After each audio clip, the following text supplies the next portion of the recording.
வேந்தர் உள்ளிட்ட இந்த அரங்கத்திற்கு என்னுடைய வணக்கத்தை தெரிவித்துக் கொள்ளுகின்றேன். நேரம் இப்போ 12:20.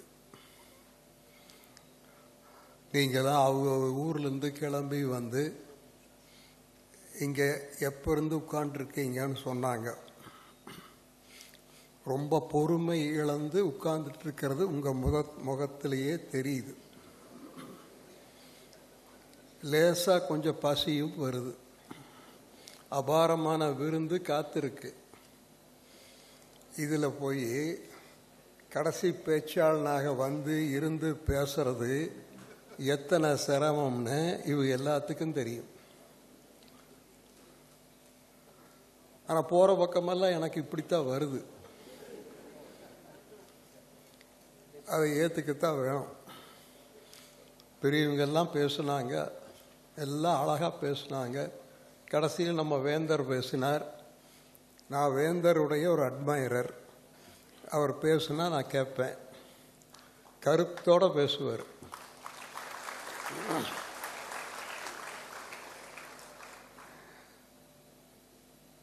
மனிதன் மனது வைத்தால் எதையும் சாதிக்க முடியும் என்று ஒருவர் சொல்லியிருக்கிறார்.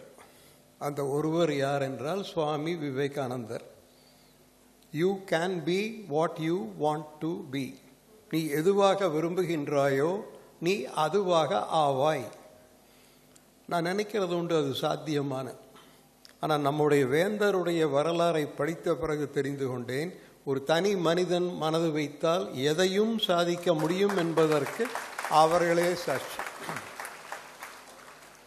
நீங்கள்லாம் வாழ்க்கையில் வெற்றி பெறணும்னா ஏற்கனவே வெற்றி பெற்றவருடைய வாழ்க்கையை படிக்கணும்.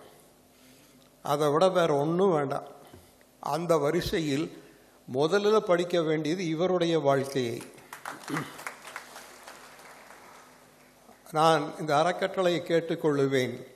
நீங்கள் தருகின்ற இந்த ஊக்கத் தொகையை காட்டிலும் ஒரு 50 பக்கத்திற்கும் மேலே போகாமல் நம்முடைய வேந்தருடைய வாழ்க்கையை எளிய தமிழில் எழுதி இந்த தொகையோடு தருவார்களேயானால் இந்த தொகை ஒன்றும் பெருசாக சாதிக்க போகிறதில்லை. இந்த படிப்பும் ஒன்றும் பெருசாக சாதிக்க போகிறதில்லை.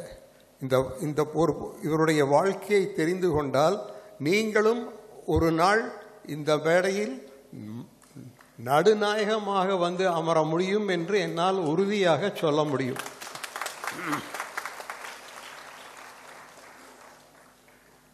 இப்போ இந்த மேடையினுடைய சராசரி வயதை பாருங்க. நான் தான் உள்ளதுக்குள்ள சின்ன வயசோன்னு நினைக்கிறேன். 100 நெருங்கிட்டு இருக்கிறவர்களும் இருக்கிறாங்க. இங்கே பாருங்க, எல்லாம் 20க்கும் கீழே.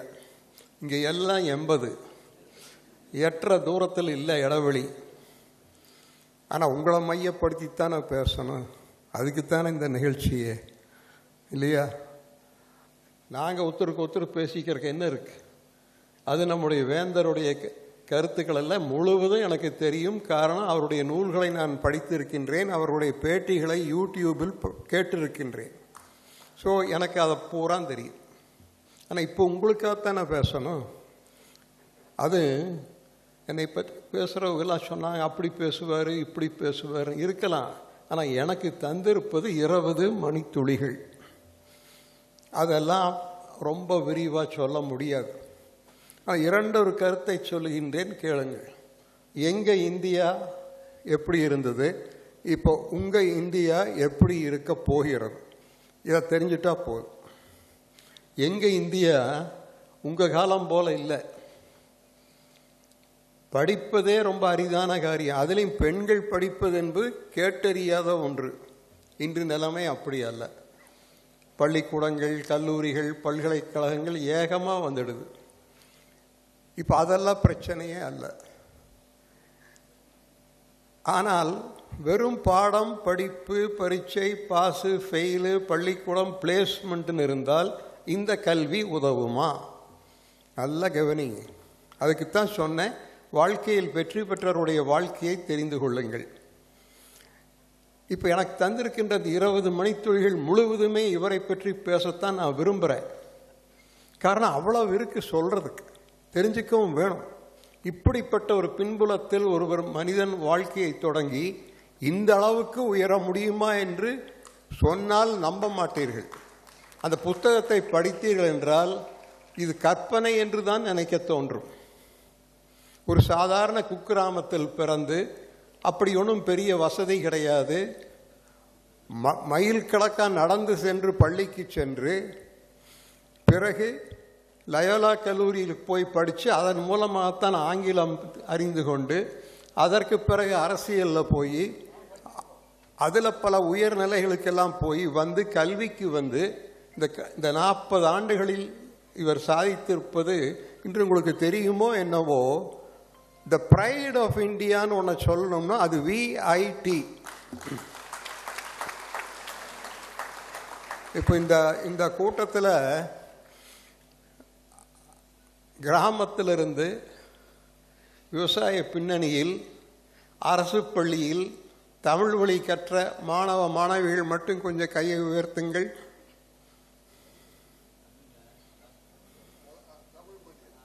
அதான் தமிழ் வழி கல்வி கற்றவர். மெட்ரிகுலேஷன் பள்ளிக்கூடத்தில் ஆங்கில வழி கல்வி கற்றவர்கள்லாம் கையை தூக்குங்க. ரெண்டுக்குமே கை தூக்காதவர்களும் உண்டு. அப்ப எப்படி இங்க வந்தீங்கன்னே தெரியல. எதுக்கு கேட்கறேன்னா, காலம் ரொம்ப மாறி போச்சு. இப்ப நம்முடைய வேந்தர் அவர்கள் ஒரு சாதாரண குக்கிராமத்தில் ஒரு அரசு வழி பள்ளியில் தமிழ் வழி கற்று வந்து இன்று இத்தனை சாதித்திருக்கிறார். இன்று 1 லட்சம் மாணவர்கள் அவருடைய பல்கலைக்கழகத்தில் படிக்கின்றார்கள் என்று சொல்லுவது பெருமை அல்ல, கைதட்டாதீங்க. 1 லட்சம் கனவுகளுக்கு ஒருவர் பொறுப்பாக இருக்கிறார் என்பதுதான் உண்மை. அதுக்குத்தான் கைதட்டணும். இது அசாத்தியமான காரியம். இன்று வெள்ளூர் என்றால் இந்தியாவுடைய வரைபடத்தில் மூலை முடுக்கு எல்லாம் தெரிகிறது என்றால் இந்த ஒரு நிறுவனத்தினால் மட்டுமே என்பதை மறந்து விடாதீர்கள். இப்போ நீங்கள் யோசிச்சு பாருங்க, உங்களுடைய பின்னணிக்கு இன்று இங்கு வந்து இப்படிப்பட்ட ஒரு அரங்கத்தில் அமர்ந்து இந்த பேச்சை எல்லாம் கேட்டு போவது என்பது இந்த ஒரு அறக்கட்டளை என்று ஒன்று வந்திருக்காவிட்டால் இது சாத்தியமே இல்லை. எல்லாவற்றையும் அரசாங்கம் பார்த்து கொள்ளும் என்று எண்ணக்கூடாது. இப்படி சில தாராள மனம் படைத்தவர்கள் இப்போ பார்த்தீங்களா மேடைக்கு, ஐயா நீங்கள் இன்னும் கொஞ்சம் நேரம் டைம் கொடுத்தீங்கன்னா தொகை அதிகமாக இரும்போல் ஏலம் விடுறாங்க. ஒருவர் 1 லட்சம்ங்கிறாரு, இன்னொருவர் 10 லட்சம்ங்கிறாரு, இன்னொருவர் 25 லட்சம்ங்கிறாங்க. இன்னும் கொஞ்சம் நேரம் இங்கே இருந்தால் என்ன ஆகும்னு தெரியல. இது எங்கள் ஊர் கொஞ்சம் வசதியான ஊருன்னு வேந்தர் சொன்னார். எங்கள் ஊரில் வசதி இருக்கலாம், இந்த நல்ல மனசு நிச்சயமாக இந்த ஒரு ஊரில் தான். அதுக்காக நீங்கள் எல்லாம் பெருமைப்படணும். இப்போ நான் சொன்னேன் இல்லையா, எங்கள் இந்தியா வேறு உங்கள் இந்தியா வேறு. உங்கள் இந்தியா இப்போ எப்படி இருக்கு தெரியுமா? பொருளாதார ரீதியில் $5 ட்ரில்லியன் நோக்கி நம்முடைய பொருளாதாரம் போய்கொண்டிருக்கிறது. 3% வளர்ந்த GDP இன்று 6-7% இருக்குது. ஒரு மாதம் GST கலெக்ஷன் கிட்டத்தட்ட 2 லட்சம் கோடி. உலகத்தின் மிகப்பெரிய 5 பொருளாதாரங்களில் ஒன்று நாம். இன்னும் மிக விரைவில் 3வது பெரிய பொருளாதாரமாக வந்து விடுவோம் என்று சொல்கிறார்கள். அப்படியானால் என்ன தெரியுது? நீங்கள்லாம் படித்து முடித்து வெளியே வரும்பொழுது அந்த இந்தியா ஒரு மிக வளர்ந்த தேசமாக இருக்க போகிறது. அது சந்தேகமே வேண்டாம். அப்துல் கலாமுடைய கனவு மிக விரைவில் நனவாக போகிறது. நீங்கள் நம்பிக்கை இழக்க வேண்டிய அவசியமே இல்லை. இப்பெல்லாம் கொஞ்சம் நிமிர்ந்து உட்காரலாமே. இன்னொன்று பண்ணலாமா? இந்த அறக்கட்டளைக்கு மாணவ மாணவிகள் எல்லோரும் ஒரு பலத்த கரவொலி தருகிறீர்களா?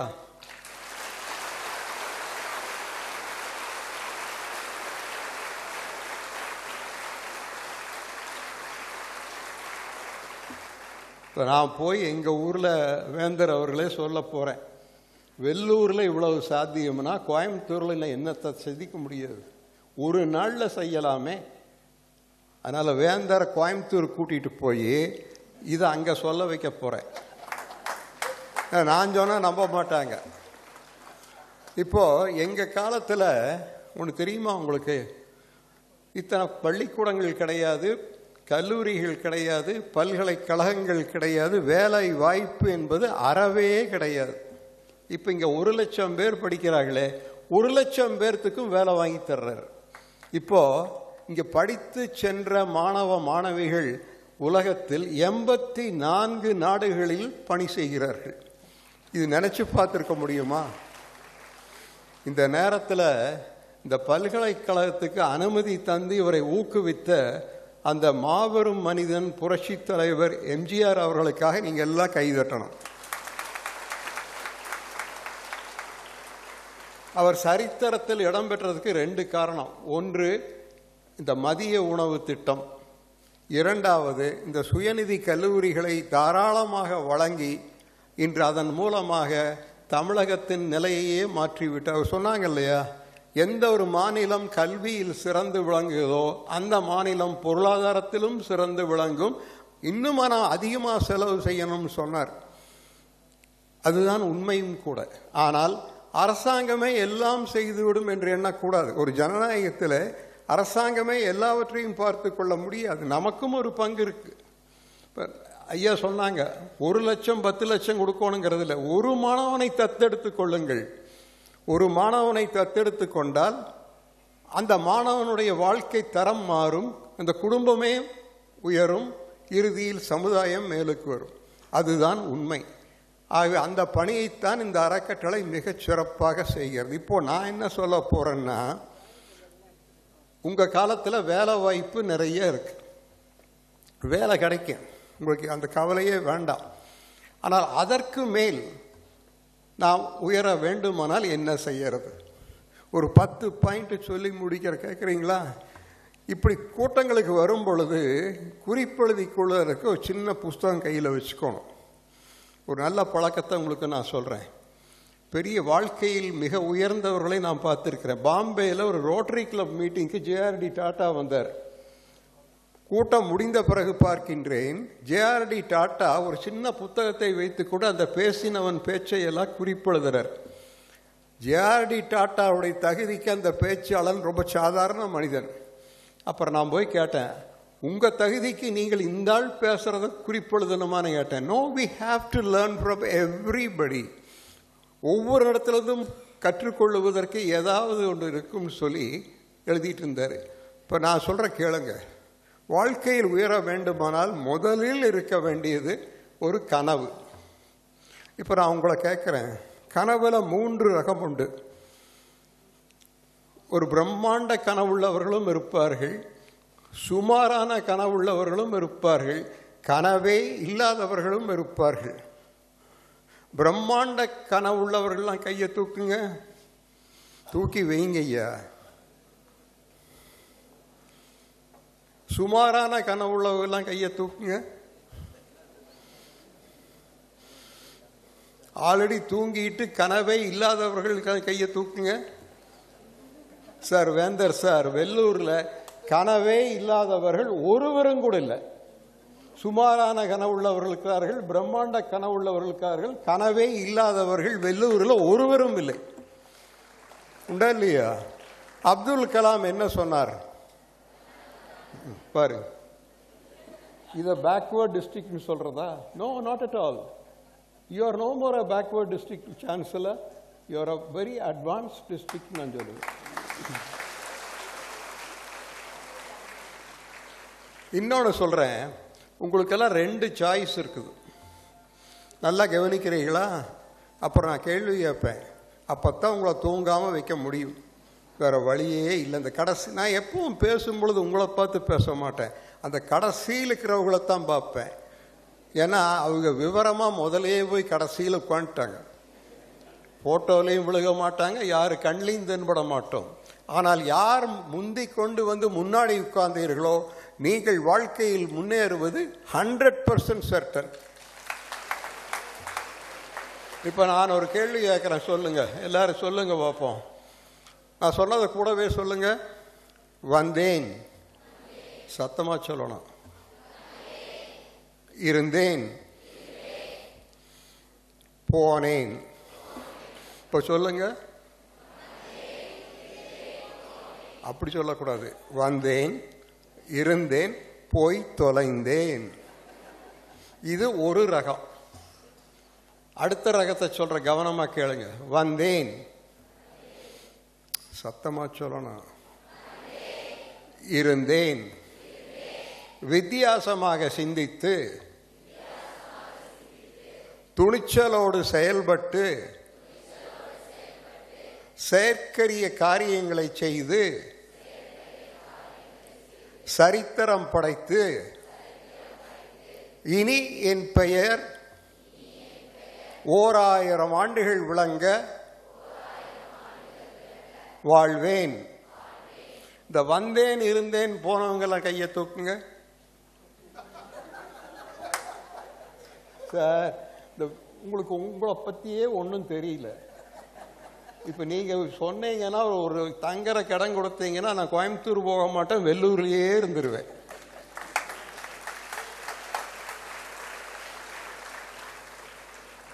இந்த வந்தேன் இருந்தேன் வித்தியாசமாக சிந்திச்சு செயல்பட்டு சரித்திரம் படைத்து இனி 1000 ஆண்டுகள் என் பெயர் விளங்கும்படி வாழ்வேன்னு சொன்னவங்க எல்லாம் கையை தூக்குங்க. தம்பி, இதை போட்டோ எடு. தப்பா, அதை எடு. இதுதான் அப்துல் கலாம் கனவு கண்ட இந்தியா. அப்துல் கலாம் நாங்கள் கூப்பிட்டா வரமாட்டார். நாங்கள் ஒரு தடவை எங்கள் கல்லூரிக்கு கூப்பிட்றதுக்கு போன பொழுது அருட்செல்வர் நானும் தான் போனோம்.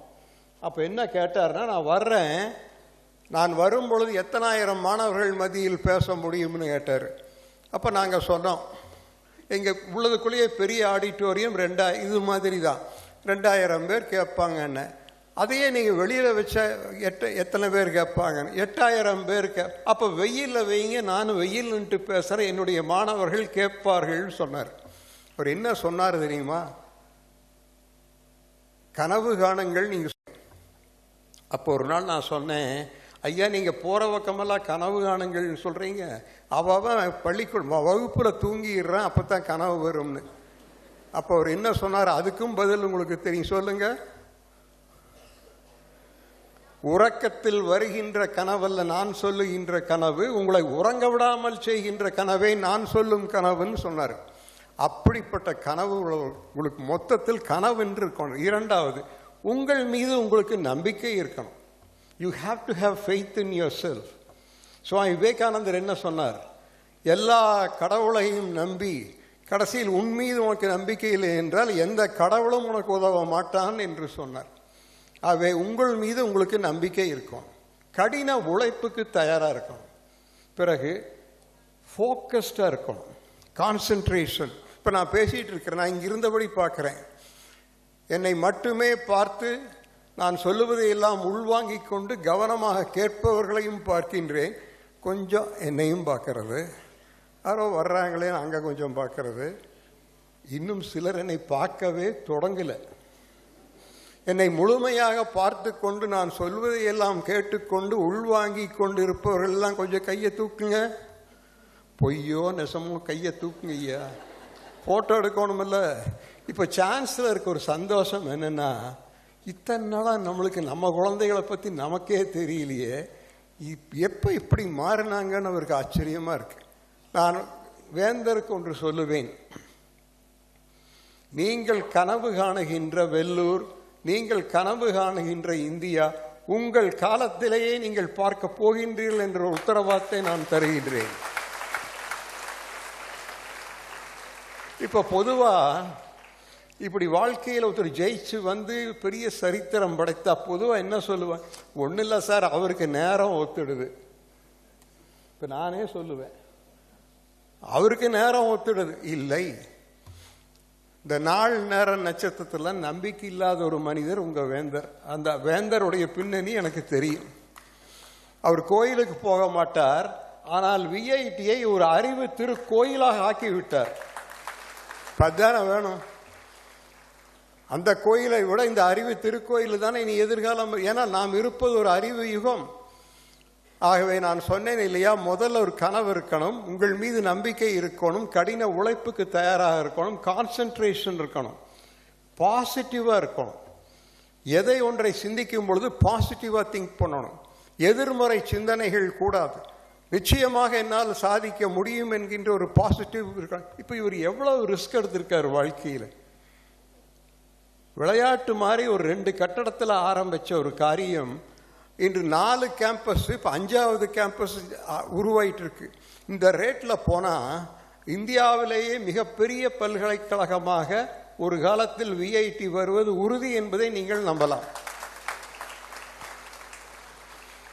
ஆகவே நீங்கள் எல்லோரும் இந்த அறக்கட்டளைக்காரருக்கு உள்ளபடிக்கு நன்றி உள்ளவர்களாக இருக்க வேண்டுமானால் நீங்கள் என்ன செய்யணும்? பெரிய கனவை வைத்து கடுமையாக உழைத்து ஃபோக்கஸ்டாக இருந்து மிகப்பெரிய சாதனைகளை புரிந்து ஒரு 5-10 வருஷத்துக்கு அப்புறம் இந்த அறக்கட்டளைக்காரர் நீங்கள் வந்து சொல்லணும், நீங்கள் கொடுத்த அந்த ஊக்கத்தொகையை வைத்து நாங்கள் படித்து இன்று வாழ்க்கையில் இந்த அளவுக்கு உயர்ந்திருக்கின்றோம் என்று நீங்கள் சொல்லுவீர்களானால் அதை விட இவர்களுக்கு சந்தோஷம் தரப்போகிறது வேறு ஒன்றும் இல்லை. ஆகவே எனக்கு கொடுத்த நேரம் முடிஞ்சதுன்னு நினைக்கிறேன். நான் மணி பார்க்காம விட்டுட்டேன். முடிஞ்சுதா முடியலையா? முடிஞ்சுது. ஸோ ரொம்ப பேசக்கூடாது. மொத்தத்தில் எல்லா வளங்களும் இந்தியாவுக்கு ஏராளம் இருக்கிறது. மனித வளம், இயற்கை வளம், கலாச்சார பலம், இந்த 3ம் இருந்தும் இன்னும் கூடுதலாக இந்தியா சாதித்திருக்க முடியாதா? கொஞ்சம் யோசிச்சு பாருங்க. ஆல்ரெடி ரொம்ப சாதிச்சிருக்கிறோம். இன்று உலகத்தின் பார்வை இந்தியாவின் பக்கம் இருக்கிறது. நம்புங்கள். இந்த G20 மகாநாடு டெல்லியில் நடந்தது இல்லையா? அப்பொழுது உலக நாட்டு தலைவர்கள் எல்லாம் என்ன சொன்னாங்க? India is going to be a power to reckon with ஏஷியான்னு சொன்னாங்க. அந்த அளவுக்கு இன்று நாம் உயர்ந்து கொண்டிருக்கோம். இருந்தாலும் இன்னும் கூடுதலாக சாதிச்சிருக்க முடியாதா? சாதிச்சிருக்க முடியும். எப்படி? ஏன் முடியாமல் போச்சு? எனக்கென்று ஒரு கனவு இருக்குது, உங்களுக்குன்னு ஒரு கனவு இருக்குது, நம்ம எல்லாத்துக்கும் ஒட்டு மொத்தமாக இந்தியாவுக்குன்னு ஒரு கனவு இருக்குதானா? அதுதான் இல்லை. எனக்கு ஒரு கனவு இருக்குது, நான் டாக்டர் ஆகணும், இன்ஜினியர் ஆகணும், அதாகணும், இதாகணும். ஒவ்வொருத்தருக்கும் ஒரு கனவு இருக்குது. ஆனால் ஒட்டு மொத்தமாக இந்தியாவுக்காக ஒரு கனவு இருக்குதானா? இல்லை. அது இல்லாத வரைக்கும் நீங்கள் நினைக்கிற மாற்றம் வராது. நாங்கள்லாம் அந்த காலத்தை ஆளுக. நான் மகாத்மா காந்தியின் தாக்கம் பெற்றவன். சுதந்திர போராட்டம் என்பது நீங்கள் நினைப்பது போல் மகாத்மா காந்தி தான் தொடங்கினார் அல்ல. மகாத்மா காந்திக்கு 100 ஆண்டுகளுக்கு முன்பே சுதந்திர போராட்டம் தொடங்கிவிட்டது. ஆனால் அது ஒரு மக்கள் இயக்கமாக மாறவில்லை. மகாத்மா காந்தியடிகள் வந்த பிறகுதான் அது ஒரு மக்கள் இயக்கமாக மாறியது. அதெல்லாம் விரிவாக சொல்ல நேரம் இல்லை. இப்பொழுது nation building process has to become a social issue. இந்தியாவை உயர்த்த வேண்டும் என்று டெல்லியில் கொஞ்சம் பேர் முடிவு பண்ண நடக்காது. ஒவ்வொரு இந்தியனுடைய கனவாக அது இருக்க வேண்டும். இப்போ முடிக்கும் பொழுது ஒன்றை சொல்லுகின்றேன். நான் ஒரு இயக்கத்தை சார்ந்தவன். அதற்கு பெயர் பாரதிய வித்யா பவன். அந்த அமைப்பில் எங்கள் பள்ளிக்கூடத்துலலாம் ஒன்று எழுதியிருப்போம், empower the youth to enrich the nation. சொல்லுங்க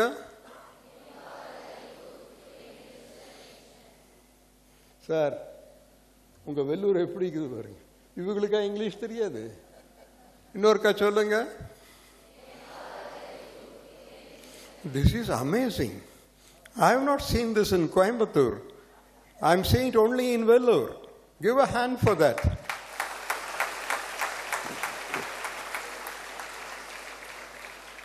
Empower the youth to enrich the nation. அப்படின்னா என்ன?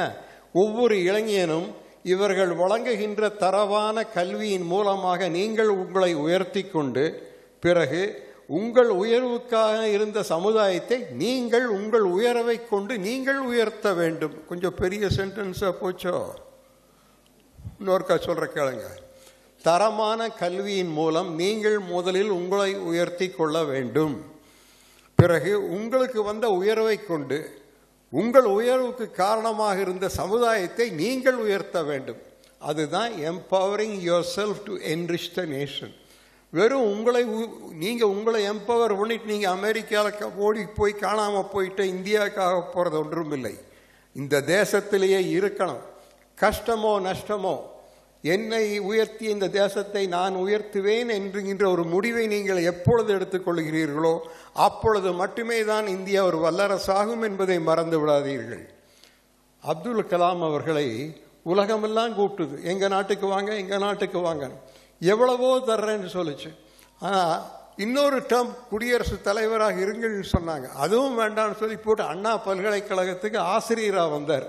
அப்படின்னா என்ன அர்த்தம்? கல்வியின் மூலமாக மட்டுமே தான் ஒரு மாற்றத்தை கொண்டு வர முடியும் என்று அவர் நம்பினார். ஆகவே தான் அத்தனையும் சாத்தியப்பட்டது. இறுதியாக ஒரு உறுதிமொழி எடுத்துக்கொள்ளணும். நான் சொல்றத கூடவே சொல்றீங்களா? மாணவர்கள் மட்டும், பெரியவங்களை தொந்தரவு இல்லை, மாணவ மாணவிகள் மட்டும். India is a great nation. I am proud to be an Indian. There is no nation equal to India. I shall serve the nation with distinction and sacrifice everything for the well-being of the nation. Jai Hind. இது ஒரு சத்தமா? டெல்லிக்கு கேட்கணும் ஐயா. எல்லாம் இழந்துருச்சுன்னு ஒருக்கா சொல்லுங்க. நான் சொன்னதை பூரா சொல்லுங்க பார்ப்போம். சொன்னதை பூரா சொன்ன வேந்தர் இப்பவே கூப்பிட்டு பட்டத்தையும் தந்து அனுப்பிச்சிருவார். ஊக்கத்தொகை மட்டுமல்ல. India is a great nation. There is no nation equal to India. I am proud to be an Indian, and I shall serve the nation with distinction and sacrifice everything for the well-being of the nation. Jai Hind. Thank you all. Thank you very much. நான் சார்ந்திருக்கும் கொங்கு நாட்டின் சார்பாக இந்த அதிசய மனிதருக்கு எங்களுடைய பாராட்டுதலையும் நன்றிகளையும் தெரிவித்துக் கொள்ளும் வண்ணம் உங்கள் சார்பாகவும் ஒரு பொன்னாடையை வழங்கி என்னுடைய அன்பை தெரிவித்துக் கொள்கின்றேன். வணக்கம்.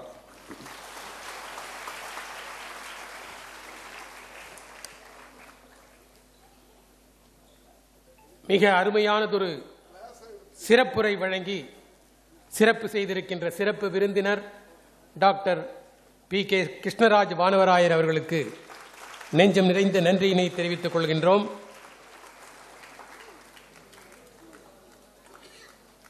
தொடர்ந்து கல்வி உதவித்தொகை வழங்கும் நிகழ்வு. மாணவர்களை மேடைக்கு அழைக்க வருகிறார் திட்ட உதவி இயக்குனர் திரு சுந்தர்ராஜ் அவர்கள்.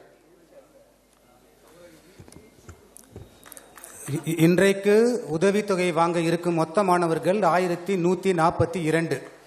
தற்போது மேடையில் 60 மாணவர்களுக்கு மட்டுமே உதவித்தொகை வழங்க இருக்கிறோம்.